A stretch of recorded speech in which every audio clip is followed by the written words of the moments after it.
part in Hollywood. I mean, I've been at this. Like, I was just, I wasn't getting roles in a traditional way. And so I found myself turning to YouTube and the stage and doing my own thing. I wasn't going to wait for Hollywood to cast me. I cast myself. So it was fine. It was awesome to finally get cast by someone else. So I was just happy to be, kind of working. But I thought that I would just be one of like an army of pinheads. Like, it never occurred to me that I would be the pinhead. It wasn't until that like first day in the asylum where I kind of was looking around and I was like, oh, I'm the pinhead. And not only that, I might be the craziest in this asylum. At least the craziest looking. And even Ryan Murphy said that. I remember he kind of did a tour around and kind of looked around and he went, Pepper's the best. He actually said that. I was like, but I hadn't done anything. It was just, yeah. But but even then, like I said, that was kind of a surreal time because I was going from, like, I didn't know what I'd gotten. And I mean, I wasn't saying more than a, monosyllabic grunt at a time. Like, it wasn't, I didn't know. I mean, when basically, I don't know if people watched Asylum, I guess it's episode 3 that I have to excuse myself to the restroom during the movie. And then, of course, we don't see me for a while. And people would ask me when, it would start to air, they say, well, what happened to Pepper? And well, where'd you go? And I literally didn't know. Like, we are legitimately only 5 or so episodes ahead of the viewing public. So, for example, right now, it's going to air in September. We'll start, I think, mid-September. They're probably right around episode 3 or 4 right now. So when people ask me, like, oh, are you going to be in next season? I don't know. Like, I'm obviously not in the first couple episodes, but I could legitimately be in, I don't know. We just don't know. It's obviously not a good sign that I haven't been told, but even if I had, I wouldn't tell you. But the point is, I literally didn't know what had come of Pepper. All I would ever get was like the pages that I was in, which was often just like a page or 2 an episode, So I was, it wasn't until, 5 weeks later when we're shooting episode 8 that, oh, I'm back. I'm back in a big way. I'm singing and I'm dancing and I'm dressing down Dr. Arden. So, it was definitely one of those things where I literally thought maybe I'd been written off, like maybe they didn't like me, and who knows, like, anything's possible in this universe. So I definitely had no idea that I had like a storyline coming, not just a storyline then, but a storyline 2 seasons later, with my own episode. So it was obviously like a really magical time, just because I had 0 expectations. I mean, I thought I was just maybe like an extra. Like when they wanted to shave my head, I literally was like, let's make sure I'm not getting punked. You know what I mean? I want to make sure that Ashton Kutcher isn't going to jump out of a bush at me and be like, ha ha, you just shaved your head and you're in the deep, deep background of this, BS show. I literally didn't know because I hadn't even watched it. But obviously that wasn't the case. But, it was pretty wild because I was going from, I'd go from set, home, back to teach Spanish. Like, it was one of those weird things where I was like conjugating verbs during the week, and then I go to a convention during the week. And it was like, ooh, what's happening? And then, of course, every time I'd open my computer, it was like, oh, I'm a meme. Oh, I have however many thousand new followers. Or, oh, there's somebody tattooed me on their leg, really high up on their leg, like wishing. Yeah. Or, oh, driving down the street. Oh my God, is that a Pepper for President poster on a telephone pole? Yes, it is. Or, it's just like one thing after another. Like, I was just like bombarded by what, like, this is a thing. So that was really it was pretty magical. And then, of course, but the real magic, I think, came then when 2 years later, they broke their own rules and brought me back for Freak Show. Because, that never happened before. So it was very exciting. Of course, they didn't actually, like, there was speculation that I'd be Pepper, but no, you're not Pepper. Like, it was one of those things where we didn't know, and I think the reason for that was, well, at first I thought, oh, I'm in a great place to negotiate, because only I can play Pepper. So maybe they were keeping me on my toes as far as that goes, but ultimately, it wasn't until I was actually like on set in New Orleans and they were gonna start, the shears were coming. And Ryan Murphy even said to me in the makeup trailer, he's like, so are you Pepper or, and of course I was like, you tell me, dude, like, this is your thing.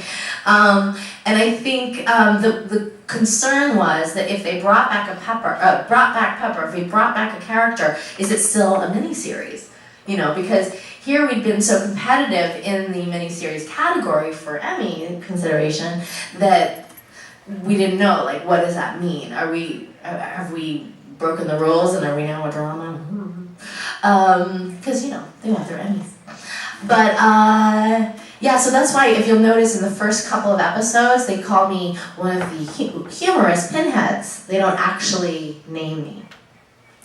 But, yeah, I have a million memories from that time, obviously. I mean, like I said, New Orleans is a magical place if people haven't been. Of course, being in that group, like, I was in this really unique position where I was not one of the born freaks, per se, but I was in that clique, so, you have the, like, A-listers, you've got the Jessica Langes and the Kathy Bates, and, the series regs, and then, of course, we had the freaks, who were little people, and transgender people, and folks with, various disabilities, and I kind of wasn't either of them. Like, I was one of the very few, like, I'm not quite, haven't quite gotten an Oscar nom, but I'm also, like, totally proportionate, so I was in this very, like, special position, and for the most part, I would kick it with the freaks, just because we worked together all the time, so those were my people, and we had so much fun. We would go on our days off, we'd go to the clothing optional country club. I definitely have memories of that, which I think is closed down now if you go to New Orleans, unfortunately.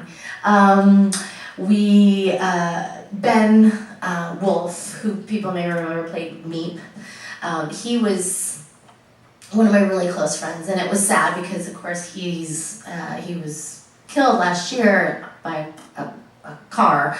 But he was one of my really, like, dear friends, and because you asked about, like, memories, two of us in particular had a joke where he texted me once. He wrote, "I just got raped."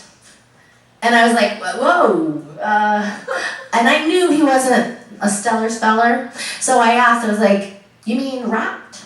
Because, in Hollywood land, or speak, that's code, when you're rapped is when you're done for the day. And so I just figured that's what he meant. And I'm glad to say I was right. So I was like, you mean rapped? He's like, oh, right.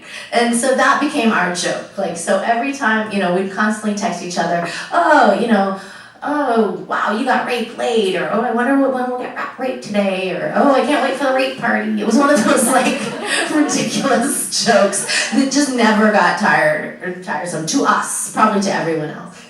But, yeah. So, yeah, a lot of memories, for sure. Is there anybody else? We did already have some questions. Does anybody else have any questions at all? Or any particular type of topics that you'd like to ask? Especially, you've done theater, you've done other things.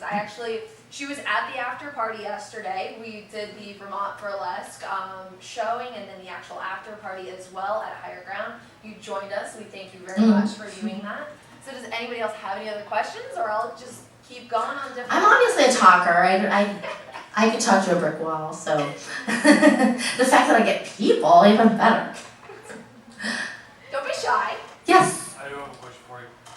in season 2, Mm-hmm. Asylum, you went from a very non-speaking role to a very important role in the story. How was that transition for you? Well, I mean, like I said, it was a shock because I thought I was just a nobody, and at least I felt like I was compared to the other people. Compared to the Queen Bee and everybody else. Because they were casting big names in even the small roles. I mean, you got to think about like Mark Consuelos. He had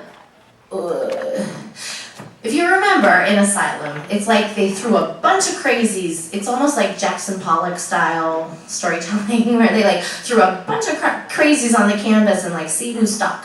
And Shelley, hello, huge star. Oh my God, what's wrong with me? Okay, edit this part out. She obviously had her storyline, and then we got to meet more Dr. Arden's story. We got to see, and so I just remember certain actors like kind of expecting like, oh, well, he's gonna be a thing, and then he wasn't, or it wasn't, the way I maybe would have thought. I don't know. I never thought that of all people, In fact, I always wondered, like, why me? Now I totally get it. Like, if you're going to cast Kathy Bates, let's say, you want to see her face. You're paying a lot of money for that face. So the last thing you're going to do is cover it in prosthetics.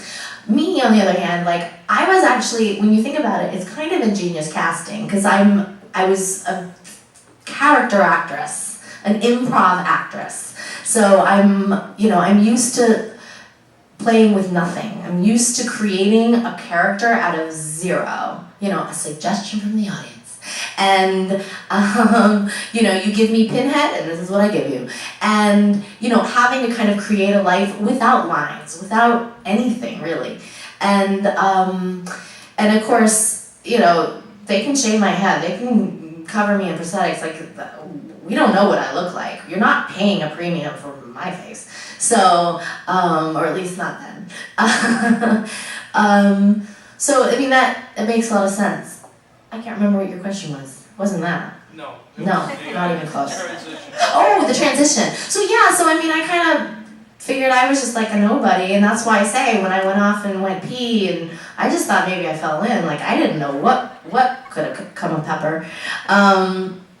It wasn't until they said, don't touch her hair, don't you do anything, don't go away, don't, hang tight, we'll talk to you later. Then suddenly, I got a call saying, you're back and you speak a lot. And even then I think it was James Cromwell was like, have you read next episode? And I was like, no, I don't read the episodes. Like, you get to read the episodes. Like, I didn't, before that, yeah, I get the one, Pepper P. That's all I get. So he's like, you should probably read this one. So I had to ask, and sure enough, it was one of those things where I was like, wow, okay, well, can I get those teeth? Because I'm going to need to practice at home. Because it's hard to sound smart with those teeth in. It's hard to sound like anything. It's hard to even be understood with those teeth in. So yeah, it was a massive surprise, all of it. Well, and especially because I had like a good month and a half to sort of nail down Pepper, like in terms of the walk and the talk and the gestures and all of that. And so I knew her like the back of my hand. But then when I was coming back as the, Dr. Pepper or whatever, like the sort of alien abducted Pepper, it was literally in the makeup chair as they were doing me to do that episode, and I was like, whoa, let's get this straight. So, no posture, no voice, no gestures, and they were literally, the makeup people were texting Dr. Ryan Murphy. They were like, so, just clarifying, they were my sort of, spokesperson. They were my conduit to the creator. And he was the one who was like, nope, just straight, just Naomi, So it was kind of crazy to be getting my direction, like, via text message through the makeup artist, but that was it. And within, 10 minutes of doing it, Yep. And that had to have been really hard, especially because you said the moment you put that on, you are her. So having to be like, I have it on, but I'm not her. It was hard, yeah. Yeah, because it was definitely one of those things where I was used to, like, the minute I put her on, and that's like literally the way especially those first few episodes, it was, I mean, I don't want to say like I'm method or whatever, but it was one of those things where it was kind of easier to like look in the mirror and like find Pepper and then like go out the door and, you know, like be her all day long. And it's interesting how, you know, the crew and other actors and anyone I would encounter would sort of behave. Like literally people treated me differently, like when I was Pepper. Like they would be like, hey, you know, like kind of like when you see a baby or you see a dog and you're like, hi, cutie. You know, they would literally be like that to me. And I thought, is this what it's like to be, you know, a special person of some sort? And apparently, I mean, it was one of those things where I wanted to kind of like, do they know I'm an adult? Like I went to college and like it's just, yeah, I live alone. But yeah, and then of course when I came back as Smart Pepper, I remember the makeup people being like, you're not fun anymore. And I was like, no, I have to concentrate. Like, I got a monologue to do. Like, don't mess with me. Yeah. But I mean, that's just part of it. Like, you know, I gotta save the show for the show, not, it's not my job to entertain the crew. As much as I like to. So, from this, or from after American Horror Story and that, you have a name. People know who you are. What type of opportunities have you, or do you kind of wish that you are going to be able to have this now open door to for your future? Obviously you don't want to go away. Oh no, I don't. Yeah, it's sort of uncharted territory, you know, because it's tricky. Like in Hollywood, I mean, I've gotten sometimes feedback like, well, but what else can she do? And it's like, what can I do? Like, you see, I can be bald, I can have hair, I can be smart, I can be microcephalic, like, there's any range in between. I mean, I would think that there's nothing I can't do, but it is hard because, you know, Hollywood does kind of want to like type you, and yet there's only so many microcephalic roles we're gonna have. And like, let's face it, we haven't seen one since 1933. Like, I can't go another 90 years without work. So, you know, it'll be interesting to see kind of what happens next. I was just listening actually on the way to the airport here. I was listening to NPR, and it was a interview with one of the stars of The Office. And he apparently has a new movie, I can't remember the name of it, but he talked about like kind of the career that like Hollywood would have had him have versus the career that he decided he wanted. And it's true, like, you guys know who I'm talking about, the guy on The Office. Of course there's a lot of guys, but the one that's like married to Emily Blunt. John Krasinski. Okay, thank you. So he, you know, he definitely does like a specific kind of role in The Office, and you could see how he would be cast. He could totally just do that his whole life, but he's like, no, I want to be this other guy that does these other things. And he actually directed this movie that I can't remember. They did such a great job promoting it. Not that they did, because I'm talking about it, but anyway, I think, yeah, I mean, it's tricky because for a little while, like I said, especially with really short hair, I would only go out for, first it was like super punk roles, and then it got a little longer, and I was a little more like the boss, the CEO, and then it would get a little longer, and I was, oh, I'm mom, I'm young, you know, and I don't know what this is, but it's silly to me that like your hair is like really Hollywood, like that's how we decide. I mean, I can do whatever. But you know, I think I think what I would like, I just like to